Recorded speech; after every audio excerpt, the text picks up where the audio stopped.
Bien, y hoy vamos a estar discutiendo una nueva situación de la vida, yo la numeré como situación 5, así que lo primero que vamos a hacer es darle una leída a la situación, vamos a buscar cuáles son los tips que tengo en la letra del problema que me van a permitir darme cuenta que realmente se corresponde con un problema de programación lineal y que no estoy en cualquier otro de los temas que vamos a tratar más adelante.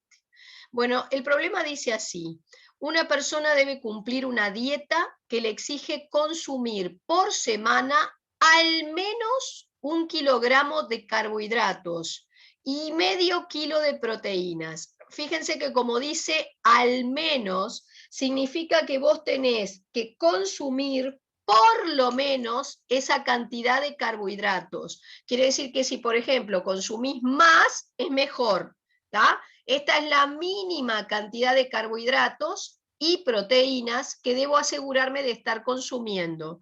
Puedo consumir de ahí para arriba, pero no menos. Para ello, cuenta con 2 alimentos que llamaremos A y B y que están constituidos exclusivamente por carbohidratos y proteínas. El alimento A contiene 90% en peso de carbohidratos y el resto son proteínas, mientras que el alimento B contiene 60% en peso de carbohidratos y el resto son proteínas. El alimento A cuesta $20 por kilo y el alimento B $40 por kilo. ¿Qué cantidad de cada alimento deberá consumir para que el costo de su dieta sea mínimo? Acá estoy detectando una función, que en este caso sería el costo de la dieta, que tú vas a pretender minimizar. Como acabo de detectar en el enunciado una función que se pretende optimizar, entonces estoy en condiciones de decir que es un problema de programación lineal. Bueno, además de querer determinar la cantidad de cada uno de estos alimentos que hay que consumir, me pregunta después a cuándo asciende ese costo mínimo. Bueno, varias cositas acá, sobre todo en lo que concierne con la forma en la que está dada la información. Es muy común cuando estamos trabajando con productos alimenticios, que si ustedes van al supermercado y dan vuelta el envase, digamos, la composición de cada uno de los alimentos, generalmente si el alimento es sólido, viene en forma porcentual. ¿Tá? Generalmente los contenidos calóricos, energéticos, de proteínas, de carbohidratos, de minerales, de fósforo que tiene un alimento, se los especifican bajo la forma de porcentajes. Entonces, lo primero que yo voy a tratar de ver es cómo interpreto esta manera de dar los datos. ¿Qué significa que, por ejemplo, el alimento A contiene un 90% en peso de carbohidratos y el resto de proteínas? Una pequeña aclaración antes de seguir. 90% en peso. Generalmente, si vos estás hablando de un producto alimenticio sólido, los porcentajes son en peso. Si se trata de un alimento líquido, como puede ser, por ejemplo, la leche, si ustedes dan vuelta el recipiente de la leche en el dorso, digamos así, les da la composición en un porcentaje en volumen, porque si el producto es líquido, es un porcentaje en volumen. ¿Está? Bien, volviendo a la manera en que está dada esta información, ¿cómo la voy a interpretar?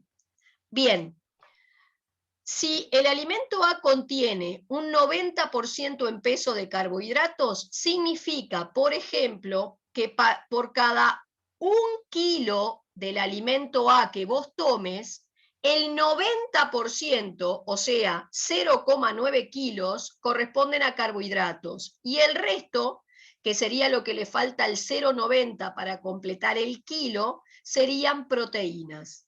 También lo puedo ver como una regla de 3.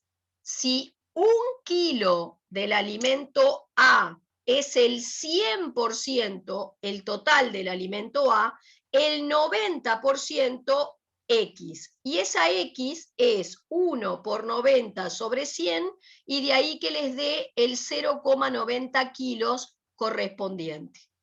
El resto sería el 10% restante. Entonces, si 1 kilo de alimento es el 100% de ese alimento, el 10% X. Esas reglas de 3 son directas, es producto cruzado sobre el otro valor dado, por eso haces 1 por 10 sobre 100, o lo que es lo mismo, 0,10 kilogramos. En este caso estoy interpretando ese dato porcentual por kilo de alimento A considerado. También podrías razonarlo en gramos.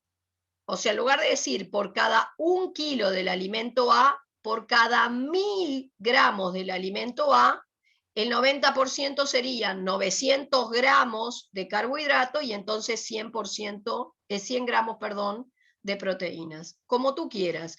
Yo lo leí en kilogramos o lo razoné en kilos porque en definitiva el dato de cuál es el mínimo de carbohidratos semanales que tenés que consumir está en kilos. Entonces respeté la unidad en la que estaba dada la información y entonces yo voy a hacer la interpretación del enunciado del problema en esa misma unidad de peso. ¿Está? Bueno, volviendo entonces, el razonamiento para el alimento B sería parecido. Si contiene un 60% de carbohidratos, lo interpreto como por cada 1 kilo de alimento B, el 60% serían 0,60 kilos, que van a ser carbohidratos, y el resto, que es lo que le falta el 0,60 para completar el kilo, o sea, falta 0,40, serían las proteínas. ¿Está? O sea que esta es la manera de interpretar la composición en peso de nuestro alimento por cada 1 kilo de ese alimento. Bueno, volvamos entonces al inicio de nuestro problema. Si este es un problema de programación lineal, ya dijimos que el primer paso es identificar cuáles son las variables del problema. Para lo cual nosotros nos planteamos esta primera interrogante. ¿Qué quiero calcular en este problema? Y bueno, yo quiero calcular dos cosas. Los kilos de alimento A que tengo que consumir por semana y los kilos de alimento B que quiero o que tengo que consumir por semana para cumplir con los requerimientos básicos de esta dieta. Se me ocurrió llamarle X a los kilos de alimento A que voy a consumir por semana e Y a los kilos del alimento B. Y entonces acabo de hacer lo que se llama la identificación de variables. Una vez que ustedes deciden cuáles son las variables del problema, siguiente paso, paso a preguntarme, ¿para qué quiero calcular estas dos cosas? Y a la respuesta de esta interrogante surge cuál es tu función objetivo. Yo quiero calcular los kilos de cada uno de estos alimentos porque quiero minimizar el costo de la dieta. Y entonces decido que la función objetivo es el costo y, por ejemplo, decidí designarla por una C mayúscula. Vamos a encontrar una fórmula que me permita calcular el costo de la dieta entonces. Y por aquí en la letra decía que cada kilo del alimento A te costaba $20 y cada kilo del alimento B 40. Así que si vos multiplicás lo que cuesta 1 kilo del alimento A por los kilos del alimento A que tenés que consumir por semana, 20 por X, me va a dar el total de dinero que gasto en alimento A.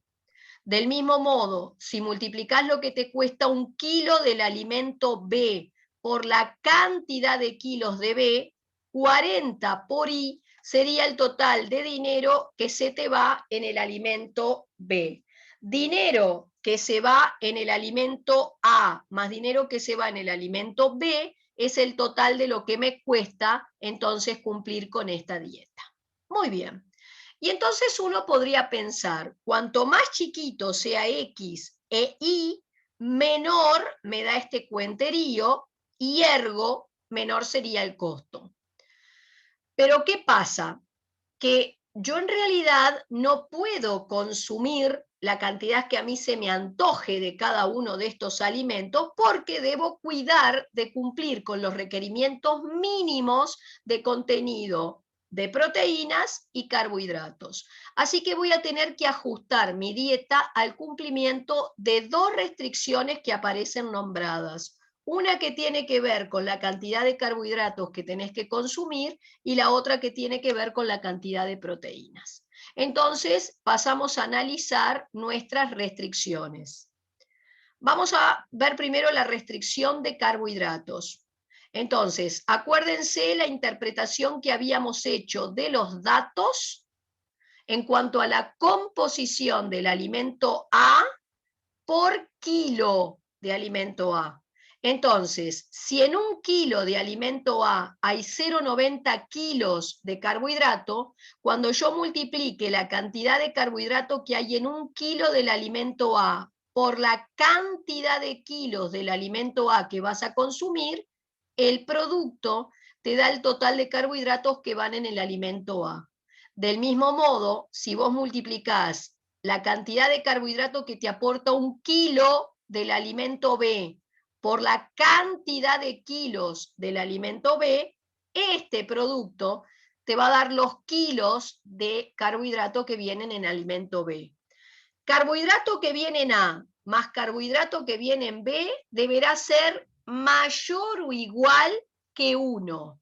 No se olviden que si yo tengo que consumir por lo menos 1 kilo de carbohidrato, significa que tenés que consumir 1 o más.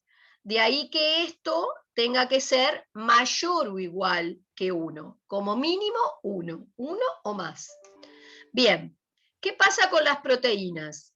Cada kilo del alimento A te aporta 0,10 kilogramos de proteína. Así que si yo multiplico lo que me da 1 kilo del alimento A por la cantidad de kilos de alimento A, este producto te da el total de proteínas que vienen A.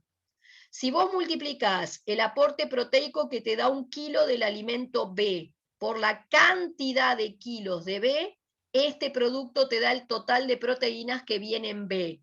Proteínas que vienen en A más proteínas que vienen en B, por lo menos debe ser medio kilo, o sea 0,5. De ahí o más. Por eso tiene que ser mayor o igual. Atención. Bien, y no hay ninguna otra restricción nombrada, pero por lo que están representando de nuevo en este problema, la X y la Y, que son cantidad de kilos, recuerden que una cantidad de kilos negativos no tiene sentido. Yo no puedo consumir menos 2 kilos del alimento A, no tiene sentido. Por eso tiene que ser la X y la Y mayores o iguales que 0. ¿Entendimos hasta acá las restricciones? Bien.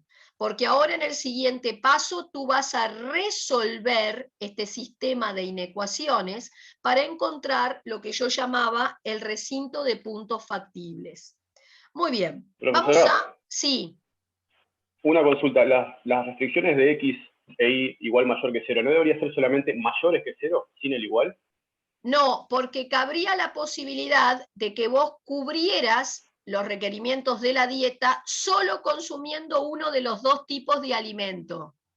Capaz que podés llegar a la conclusión de que solo compro el alimento A y ya me sirve para tener el mínimo costo, pero cubrir con los requerimientos de carbohidrato y proteínas que necesito.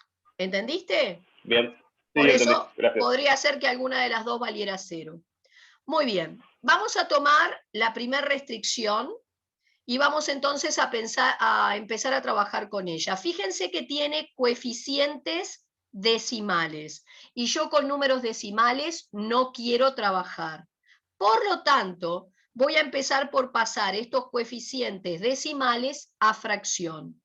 ¿Cómo hacíamos para pasar un número decimal a fracción? Por ejemplo, el 0,90.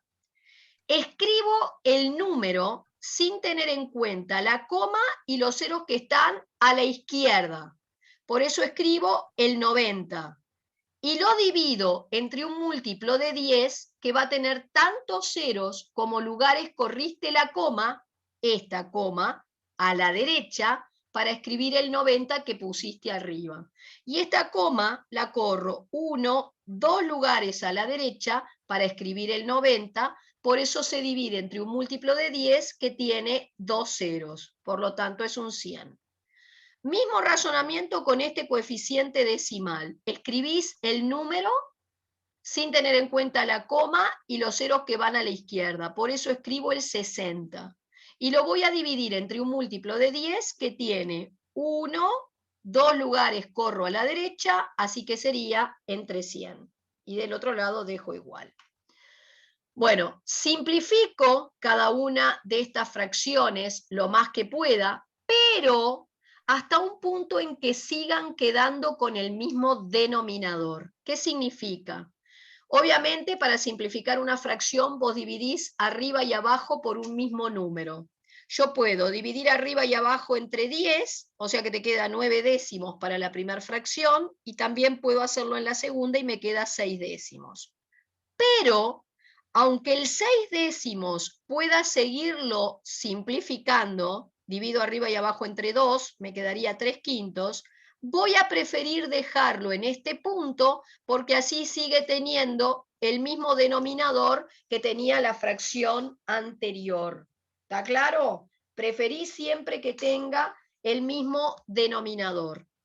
Bueno, voy a pasar el 1 al primer miembro, voy a extraer la expresión que queda acá, la voy a igualar a 0, voy a llevar a común denominador de los dos lados, porque así voy a trabajar con un modelo lineal entero. Ojo que el común denominador entre 10, 10, un 1 que hay debajo del 1 y un 1 que hay debajo del 0 es 10.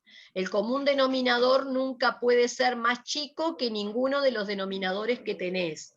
Es igual al mayor de todos o mayor que todos. Entonces el común denominador es 10 de los dos lados. 10 dividido 10, 1. Multiplico 1 lo que arriba y por eso queda 9x. Viene un más. 10 dividido 10 es 1, multiplico por 1 lo que está arriba y queda el 6i. Viene un menos. 10 dividido 1 es 10, multiplico por 10 lo que está arriba, de ahí que quede 10. Y del otro lado 10 dividido 1 es 10, por 0, 0.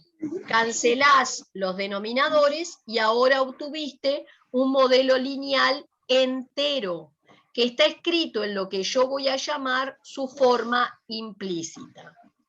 Pero esta no es la mejor manera para dibujar la recta que ese modelo lineal representa.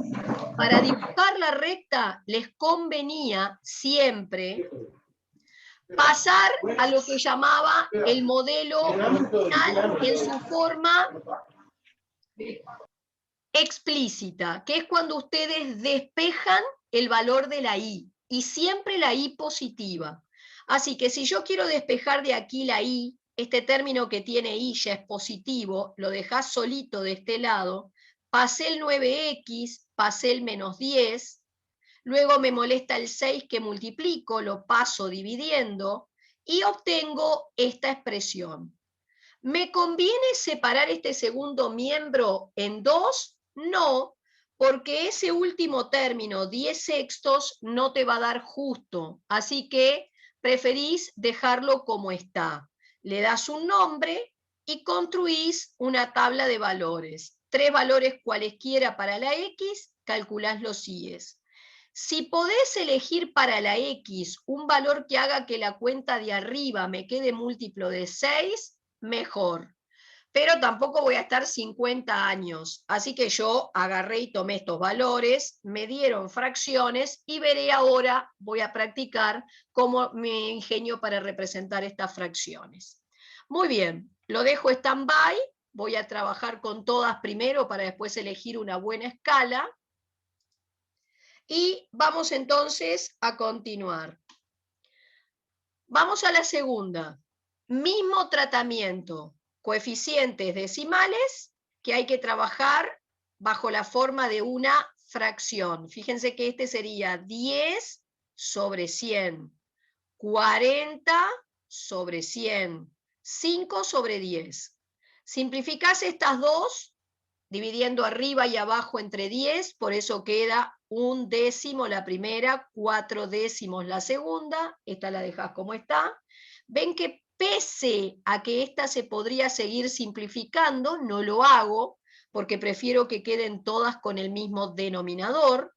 Traspongo el 5 décimos para el primer miembro, extraigo la expresión del primer miembro, la igualo a 0, reduzco a común denominador de los dos lados, me deshago de los denominadores y obtengo entonces un modelo lineal que estaría escrito en su forma implícita, que era esta, que veremos de pasar a su forma explícita con la I positiva despejada para después hacer la tabla de valores.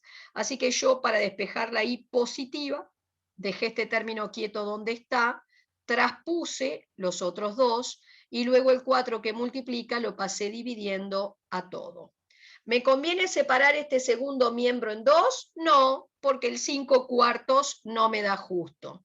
Y ahora me voy a hacer una tabla dándole a la X distintos valores y en lo posible que hagan que el número de arriba quede múltiplo de 4. Fíjate que podrías haber puesto a la X el valor 5, te daba 0/4, 0. Yo no lo puse, pero si querés poner el 5 acá, te hubiera dado un 0 acá. Bueno, si ponía el valor 1, era -1 más 5, 4 dividido 4 es 1, es el entero que ven aquí, y con los otros fracciones. Igual vamos a ir practicando cómo representarlas. Las otras dos ya habíamos analizado cómo eran.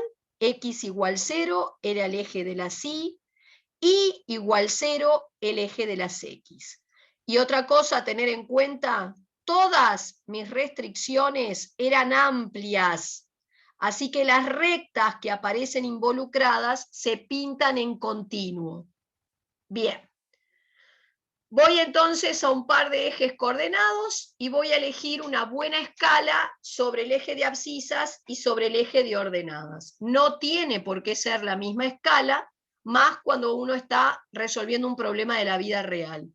A ver, ¿qué escala me serviría usar? Fíjense que en la tabla, en las tablas, no tengo ningún valor de X negativo. Y el valor más grande de X que tenés es un 3. Así que no centres el eje de la Y, tíralo a tu izquierda. Y tenés que abarcar por lo menos hasta el 3 o un poco más en el eje de las X. ¿Qué pasa en el eje de las Y? Mirando las dos tablas, ojo que acá hay un valor negativo, es más o menos -1,33, el valor más pequeño sería en Y, y el valor más grande sería 1,3.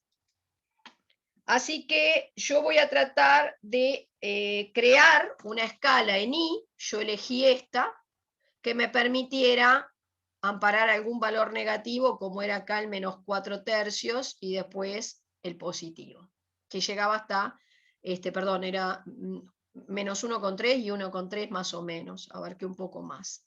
Bueno, llevé todos los puntos, voy a explicar puntualmente la R, la S después es igual, llevé los 3 puntos de la tabla de la recta R, era una desigualdad amplia, por eso se pinta en continuo, y divide el plano de la hoja en dos semiplanos. Podremos decir lo que está a la izquierda de la recta verde, lo que está a la derecha. Para decidir qué semiplano va a formar parte de la solución, supongamos que quiero ver si sirve el semiplano que está a la izquierda. Tomás un punto testigo que caiga acá. Por ejemplo, el origen. X0 y 0. Te vas a la desigualdad original. Cambio la X por 0, la Y por 0. Me da todo 0. ¿El 0 es mayor que 1? No. Entonces, el origen no cumple. Y por eso no pinto este semiplano. Estoy pintando el contrario, con el mismo color verde. Después dibujé la recta S, que tenía estos 3 puntos. Otra vez está en continuo, porque era una desigualdad amplia. Hay que ver si sirve el semiplano inferior o el superior. para ver si sirve el inferior, tomé como punto testigo otra vez el origen, me fui a la desigualdad de partida, cambié la X y la Y por las coordenadas del origen, o sea 0 y 0, te da todo 0, y me pregunto, ¿el 0 es mayor que 0,5? No. Entonces, el origen no cumple con la restricción y por lo tanto este semiplano no sirve, pinté en rosado este que está acá.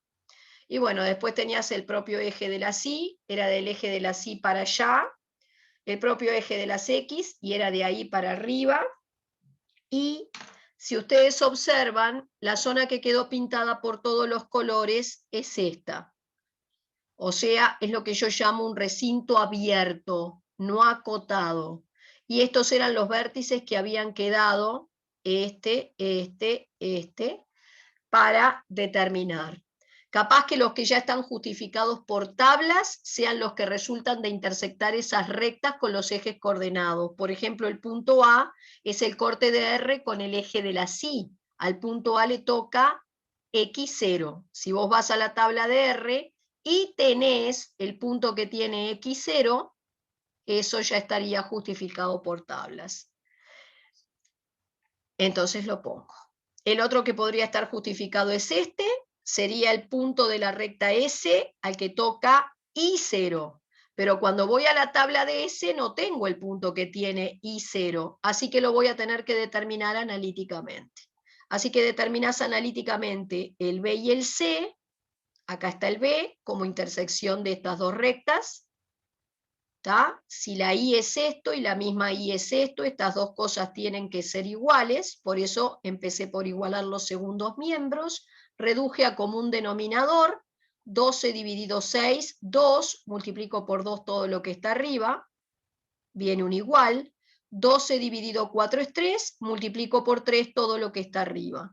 Queda esto, despejo el valor de la X, chequeo que sea coherente con el gráfico, que te dé más o menos un tercio, y luego para calcular su Y, sustituís en una cualquiera de estas dos ecuaciones, la que se te antoje, yo lo hice en la última, hice cuentas y saqué el correspondiente valor de ordenada. Y por supuesto, chequeé con el dibujo que fuera coherente ese valor de I que había obtenido. Bueno, después hice lo propio con la determinación del punto C, era la recta S, intersección el eje de las X, puse la ecuación de S, y entonces el eje de las X que es igual 0. Castillo, ¿cuál es tu pregunta? No sé si lo va a explicar en algún momento, es cómo encontrar los puntos para dibujar la recta cuando tenemos fracciones en la tabla de coordenadas, Te explico, yo podría hacer más o en la tabla de menos valores. la cuenta, sí, hice la tabla de valores. Por ejemplo, este punto tiene x0 y 5 cuartos. Haces en la calculadora 5 dividido 4, te da 1,25 y entonces en tu escala elegida buscas en el eje de la Y 1,25. Por ejemplo, podés hacerlo por regla de 3. Si, por ejemplo, en tu escala 2 centímetros son una unidad, si 2 centímetros son una unidad, entonces el 1,25 que necesito serán X centímetros. Y ahí lo ubicás con regla. ¿Está? Perfecto. Lo pueden ir practicando después. Bueno, ahora que tengo todos los vértices del recinto, recordar que con cualquier punto del recinto vos estarías cumpliendo con todas las desigualdades a la vez, pero solo con los puntos que se apoyan en el contorno de ese recinto, en este caso abierto, conseguís que la función objetivo además alcance valores extremos. ¿Cuántos puntos se apoyan en el contorno? Infinitos. No puedo testear el valor que toma la función objetivo en esos infinitos puntos. Así que por lo menos empezás testeando en los vértices del recinto y según lo que nos da será la conclusión que saco. Entonces yo testeé qué valor toma mi función objetivo, que era esta, en los 3 vértices del recinto, me dieron estos valores. Así que si yo quería el mínimo costo, fíjense que el mínimo costo es este. ¿Y trabajando en qué condiciones lo consigo? Trabajando en las condiciones del punto B. Y recuerden que si esta era la X y esta era la Y del punto, la X me indicaba cuántos kilos del alimento A debía consumir por semana y la Y te indicaba cuántos kilos tenías que consumir por semana del alimento B. Entonces, la respuesta a este problema sería que tú tendrías que consumir 1/3 kilogramo de alimento A y 7/6 kilogramo de alimento B por semana para cumplir con los requerimientos mínimos de carbohidrato y proteína que te daba la dieta. Y en ese caso, el costo mínimo de la dieta ascendería a $53,3 por semana, ¿tá? O 53,30 centavos de dólar, ¿tá? Por semana. Y recién ahí tendrías pronto tu problema. ¿Quedó alguna duda al respecto? Vuelvo a repetir, por si a alguno más le queda alguna duda, cómo bosquejo números o puntos que tienen alguna coordenada fraccionaria. Recuerden que el numerador y el denominador de una fracción indican dos cosas importantes. El denominador, en cuántas partes dividir cada unidad de medida. Este 1/2 me está indicando que cada unidad tomada por mí la divido en 2 pedazos iguales. Y el numerador indica cuántos de esos pedacitos tomarías a partir del origen. ¿Tá? La otra, si no, es decir, 1 dividido 2 me da 0,5. Entonces, en la escala que yo elegí, imagínate, yo qué sé, que tu escala fuera una unidad, 3 cuadraditos. Si una unidad equivale a 3 cuadraditos en la escala que yo tomé, el 0,5 de unidad son X cuadraditos, y por regla de 3 sacás cuántos cuadraditos deberías tomar para ubicar el 1/2 en el eje de la Y. ¿Quedó claro? ¿O más claro? Quedó claro, sí. Voy a dejar de compartir.